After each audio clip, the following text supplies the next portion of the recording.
तो सबको खुशामदीद और इस हफ्ते के मस्टर्ड सीड लीडरशिप पॉडकास्ट के नए एपिसोड में खुशामदीद। सैड लीडरशिप पॉडकास्ट हम एक सीरीज कर रहे हैं जिसका नाम है बादशाही क़ियादत की 5 सतहें। ये हिस्सा 5 है और इस हफ्ते हम एक नए मरहले में दाखिल हो रहे हैं। गुज़श्ता 4 हफ्तों में हमने ये देखा है कि क़ियादत के वो 4 इम्तिहान कौन से हैं जो यसू ने इस शानदार इबारत में दिए, जो मत्ती की इंजील के 20वें बाब की आयत 20 से 28 में है। लेकिन आज हम रुख बदलने वाले हैं, हम तब्दीली लाने वाले हैं और दरअसल मैं आपको ये 5 मुख्तलिफ सतहें मुतारिफ करवाना चाहता हूँ। फिर अगले 5 हफ्तों में हम हर एक सतह पर तफसील से बात करेंगे। लेकिन आज मैं चाहता हूं कि आपको ये तमाम 5 सतहें बता दूं और मैं ये भी चाहता हूं कि हर क़ियादत की सतह में कदर के बहाव पर भी तवज्जो मरकूज करूं। मेरा मतलब ये है कि जब जॉन मैक्सवेल ने अपनी जिंदगी के मिशन के बारे में बात की, उन्होंने कहा कि एक रहनुमा का मिशन दूसरों की कदर में इजाफा करना है। तो मैं जो कुछ इन 5 मुख्तलिफ क़यादत की सतहों में कर रहा हूँ वो ये है कि हम देखना चाहते हैं कि कदर कहाँ से बह रही है। क्या वो लोगों से रहनुमा की तरफ जा रही है या रहनुमा से लोगों की तरफ? ये कैसा नजर आता है? तो आइए शुरू करते हैं। मैं मत्ती की इंजील बाब 20 आयत 25 से पढ़ने लगा हूँ। यसू ने अपने शागिर्दों को इकट्ठा किया और कहा, तुम जानते हो कि कौमों के हुक्मरान गैर कौमें उन पर हुकूमत करती हैं और उनके बड़े अफसर उन पर इख्तियार जताते हैं। लेकिन तुम्हारे साथ ऐसा नहीं होना चाहिए, बल्कि जो कोई तुम में बड़ा बनना चाहे वो तुम्हारा खादिम बने और जो पहला बनना चाहे वो तुम्हारा गुलाम हो। जैसे इब्ने आदम खिदमत लेने नहीं बल्कि खिदमत करने आया और अपनी जान बहुतों के बदले फिदिया देने आया। तो आइए फिर इसमें गहराई से उतरते हैं। और यहाँ वो 5 बादशाही क़यादत की फतेह हैं जो हम इस इबारत से देखते हैं। और पहली किस्म को मैंने सादा लफ्जों में कंट्रोल करने वाली क़यादत कहा है। यसू ने यूं कहा कि गैर कौमों के हुक्मरान उन पर हुकूमत करते हैं। हम इस लफ्ज का मुताला करेंगे, हुकूमत करना का क्या मतलब है, लेकिन हकीकत में ये क़यादत की एक कंट्रोल करने वाली शक्ल है और हम इसे दुनिया भर में देखते हैं। हुकूमत, कारोबार और बदकिस्मती से कलीसाओं में भी ये नजर आता है। कभी कभार जहां रहनुमा लोगों को कंट्रोल करता है और यहाँ कदर का बहाव भी इसी तरह होता है। यहाँ कदर जबरदस्ती ली जाती है लोगों से इस तरह के उन्हें वो काम करवाया जाए जो रहनुमा के लिए कीमती हो। दूसरे लफ्जों में यही वजह है कि रहनुमा इस तरह क़यादत करता है। वो लोगों से कदर चाहता है, वो उनकी मेहनत चाहता है, वो उनके पैसे चाहता है, वो उनकी वफादारी या उनकी फौजी खिदमत चाहता है, जो भी हो सकता है। और इस तरह उन्हें कंट्रोल करके वो लोगों से कदर हासिल करता है।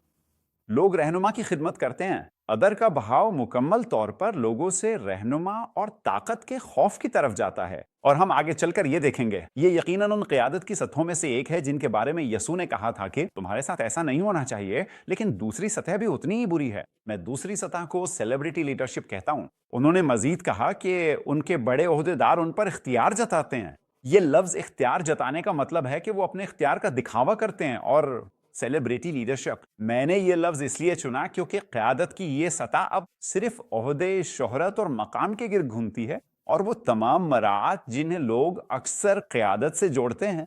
और यहाँ भी कदर ये है कि रहनुमा अब भी लोगों से फ़ायदा हासिल कर रहा है, लेकिन वो लोगों से अपनी कदर इस बात से हासिल करता है कि लोग उसके बारे में क्या सोचते हैं। दूसरे लफ्जों में, रहनुमा चाहता है कि लोग उसे एक अजीम रहनुमा के तौर पर देखें, इसलिए उसे इस कदर के बहाव की ज़रूरत है। इसीलिए दौलत या ओहदे की नुमाइश के जरिए या जो कुछ भी हो, जितना ज्यादा मैं ऊंचा नजर आऊंगा यकीनन उतने ही ज्यादा लोग मेरी इज्जत करेंगे। और यूं जैसे रहनुमा को लोगों से इस कदर की जरूरत हो, जितना ज्यादा वो बावकार नजर आए, जितना बड़ा उसका ओहदा हो, जितनी ज्यादा दौलत वो दिखाए, उतना ही वो समझता है कि लोग उसकी कदर करते हैं। तो ये भी एक और तरीका है कि लोग रहनुमा की खिदमत कर रहे हैं। और यूं कदर का बहाव एक बार फिर लोगों से रहनुमा की तरफ होता है ताकि रहनुमा खुद को कीमती महसूस करे। लेकिन अब हम इसको पलटते हैं और अब यसू फरमाते हैं कि तुम्हारे साथ ऐसा नहीं होना चाहिए। और हम इसको मजीद तफसील से देखेंगे। और खूबसूरत बादशाही की अगली 3 सतहें क़यादत की चोटी पर अंदाज और तीसरी सतह को सादा अल्फाज में खिदमत गुजार कहा जाता है।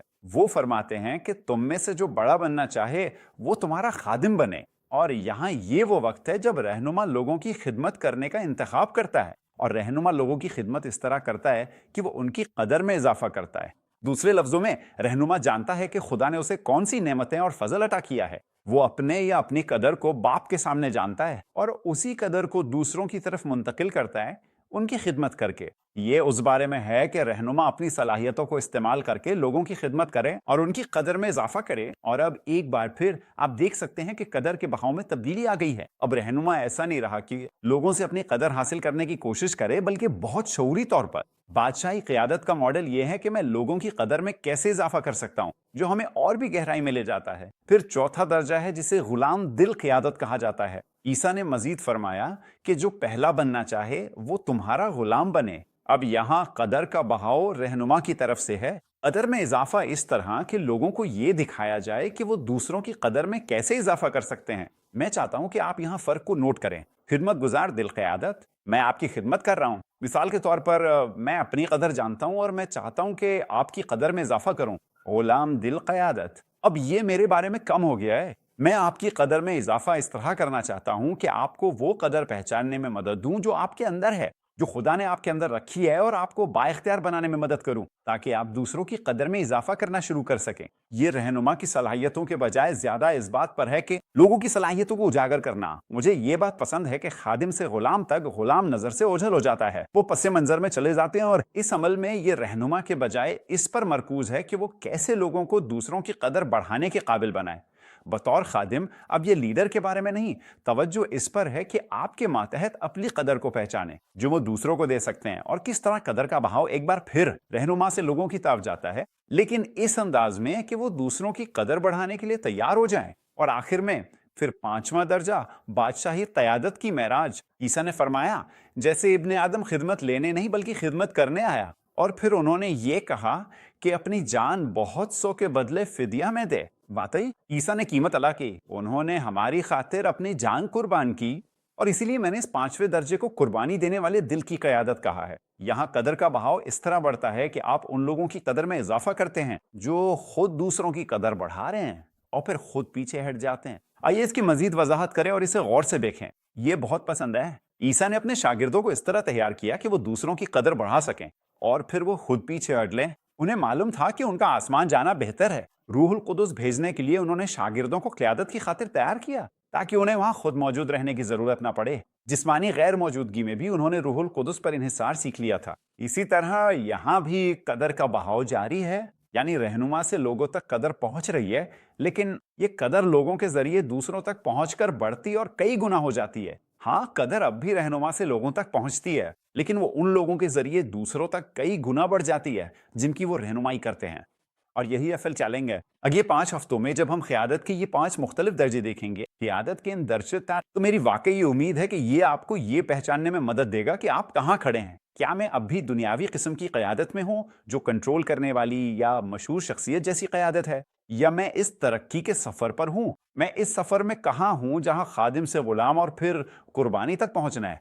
ہم دیکھیں گے کہ اصل چیلنجز کیا ہیں، ہم کیسے ایک درجے سے اگلے درجے تک جا سکتے ہیں، اور پھر امید ہے کہ اس میں مدد ملے گی آپ قیادت کے اگلے درجے تک پہنچنے کے اس سفر میں آگے بڑھ سکیں۔ لیکن شروعات کے لیے میرے پاس 3 سوالات ہیں جن پر میں چاہوں گا کہ آپ غور کریں۔ پہلا سوال یہ ہے کہ جب آپ قیادت کے ان 5 درجوں کو دیکھتے ہیں تو آپ کو کیا لگتا ہے کہ اس وقت آپ کس درجے پر ہیں اور کیوں؟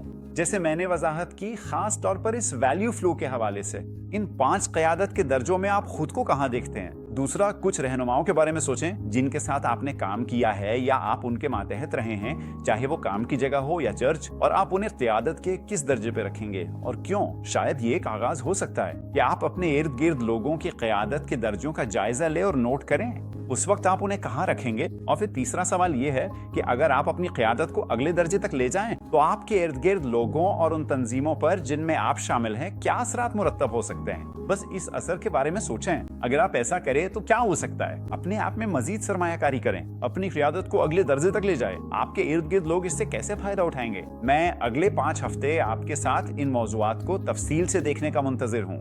اگلے ہفتے تک خدا حافظ۔